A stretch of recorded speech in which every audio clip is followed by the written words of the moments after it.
Hello and welcome back.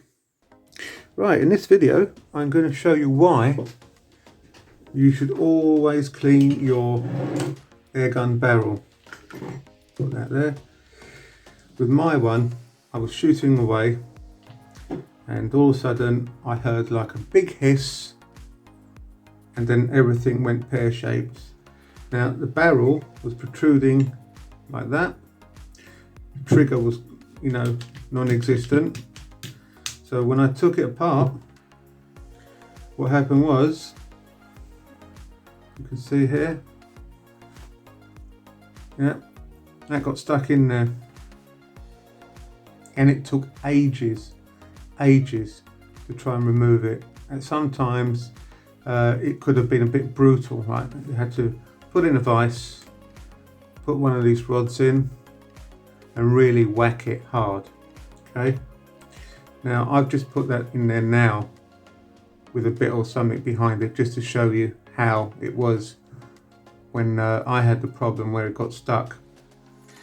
And it wasn't a rogue BB or deformed BB, it was just a little bit of dirt, because once I got this out I got another perfectly formed BB, put it through the barrel and it wouldn't come out. So what I'd done was pushed the BB out again, cleaned it, and it was fine after that. Then the BBs were going through no problem. And I'd show you how to do that in one of my other videos. I think you should do it on a regular basis. I don't think I cleaned it since that video that I'd done of how to clean the inner barrel of this Glock. And yeah, it just proves you need to keep your inner barrels of your air guns clean.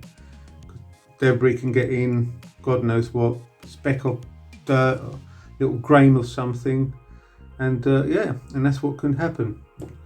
So anyway, a bit oily here, excuse me.